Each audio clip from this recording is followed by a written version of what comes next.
This morning, outrage taking over the streets of New Haven. Protesters demanding that the two officers who shot at an unarmed couple near Yale University step down. Surveillance video taken from different angles shows the moment two police vehicles pull up to a parked car and immediately an officer from Hamden Police Department arrive on scene, jump out of the car, and instantly unload a barrage of bullets. A Yale University officer shooting from the other side before sprinting away, not even taking the time to put his car in park. The crossfire hitting 22-year-old Stephanie Washington as she was sitting in that parked car. And then my girlfriend just yelling like, they shot me, they shot me, they shot me. Her 21-year-old boyfriend, Paul Witherspoon, next to her in the driver's seat. I mean, I heard gunshots and stuff before, but it's a different feeling of somebody shooting at you than the police. Authorities claimed the shooting happened because the driver made an abrupt movement and ignored commands. And according to police, there was no weapon inside the car. Okay, it's a At Dark Black one. We're going to speak about this video that you just heard or saw where these two black people were sitting outside of their car around Yale University, and they were gunned down by police or shot at by police. If you look at the video, this was clearly an ambush. Clearly an ambush. This won't be like a long broadcast, podcast, whatever. But what I want black people to stop doing is falling under this myth about community policing, about, you know, the cops need better training, the cops need retraining. Okay, this is a big problem that I see. Okay, the person who I took this video from was running that narrative. The problem isn't police training. The problem isn't community policing. The problem is white supremacy. Why do I say that? Because these cops know, look, it's better for me to kill somebody because I know ultimately I might lose my job, but I'm not going to face any jail time. Okay.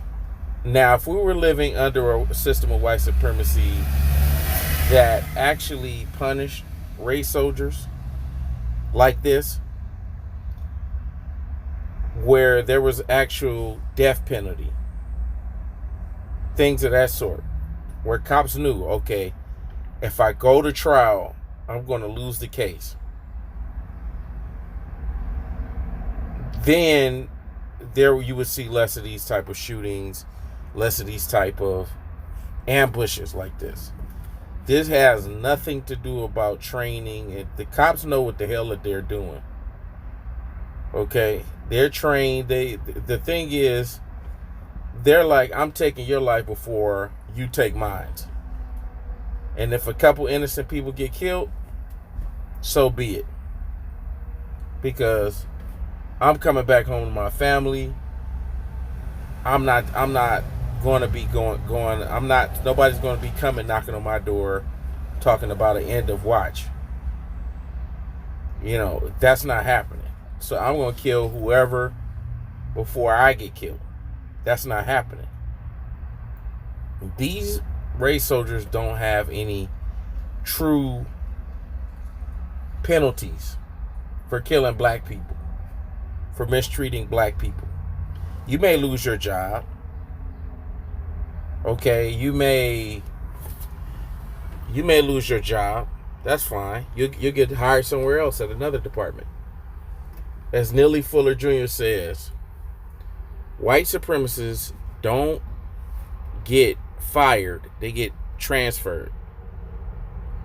In other words, if you got an issue with somebody at your job, they'll just put them somewhere else. They won't get fired. A lot of black people don't have that option. But let's just stay at the topic on hand. Let me tell you first and foremost, I really don't have any problems with cops.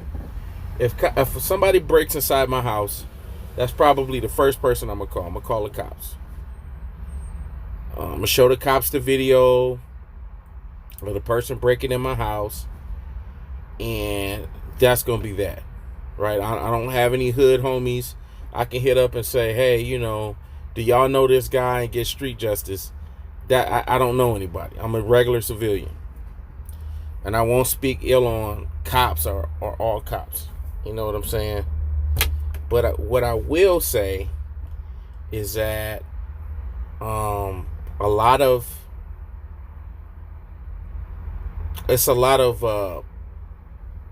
bad cops that are in the department.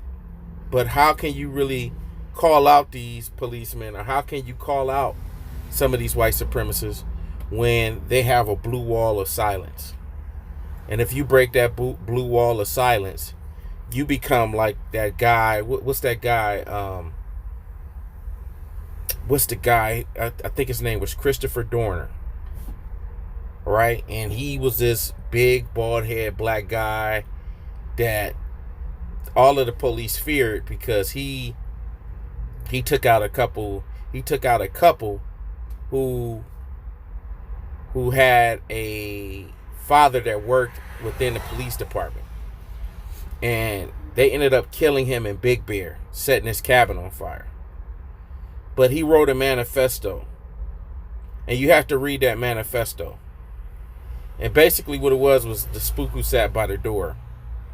This was a guy who was in the police rankings. And the stuff he said in his manifesto, it wasn't like nut job shit. He was talking about how he was trying to bring justice within the police department, but he ultimately got exiled and shunned. And because he was seen as a whistleblower, he could never find work anywhere else at any other department, period. Okay? So that leads me to believe that there are some black people that work in the police department that understand the system of white supremacy, and they're kind of gridlocked. They're in between a rock and a hard place. They want to speak out against certain injustices, but they can't. And they feel like they're outnumbered and they'll never be able to get a job again. So I won't put the blame on all cops, but I'm just saying there are some cops out here with a thirst for just murdering black people. I mean, specifically black people. You don't give them no benefit of the doubt. You don't give them it's no amount of retraining that can retrain racism. It's like Starbucks. Okay? Starbucks has had that policy about the restrooms and all of that stuff. It's no retraining you could do to change someone's bias or racist thoughts about a person. That's already programmed within them. So we need more pro-black brothers and pro-black sisters to join the law enforcement. We need more pro-black brothers and pro-black sisters to join law enforcement. What we have right here is a race soldier that went on an ambush. This has nothing to do with community policing. There was a shooting that happened in Milwaukee, maybe, I think it was 2 or 3 years ago. They set a gas station on fire. It was really bad. It was a really, really bad riot. I believe it was 2 or 3 years ago. And the police officer that shot and killed this black person was like a childhood friend of the person he shot.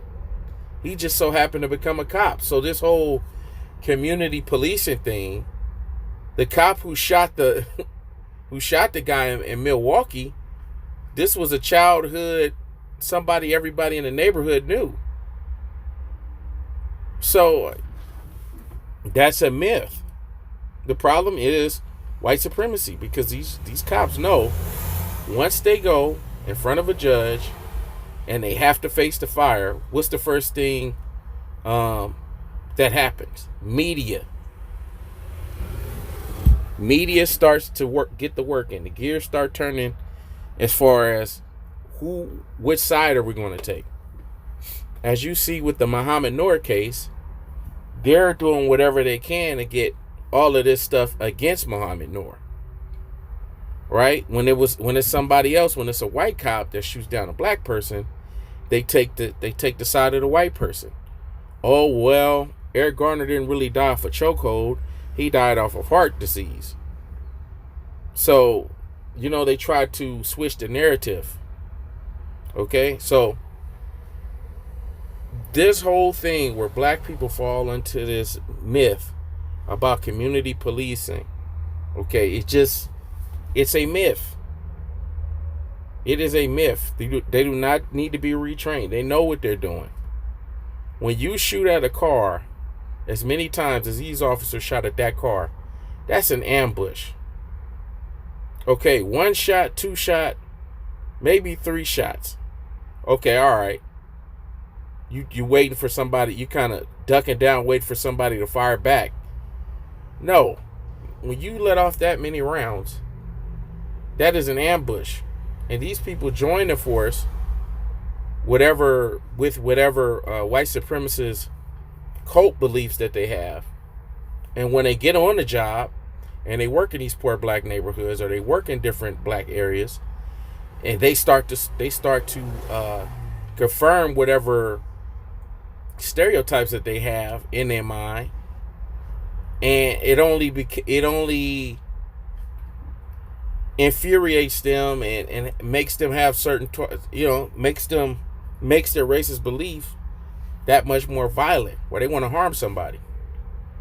So, and another thing I noticed is black people kind of blaming each other about how we should conduct ourselves.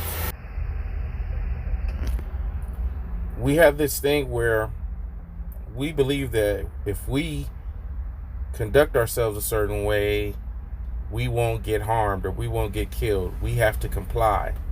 We have to stop dressing a certain way. We have to start doing this and we have to stop doing that. And a lot of times, black people fail to realize that we're under a system of white supremacy where your skin qualifies you to be murdered and mistreated. Okay, it's nothing that you can conduct your way or get your way or do the right thing. Either way, if somebody has a target on you and they have a mind of their own where they're going to just take you out no matter what, there's nothing you can really do about it. So that concludes my video. Leave your thoughts below. It's Dark Black One, Progressive Black Intelligence, Black First, Fact First, and I'm out. Peace.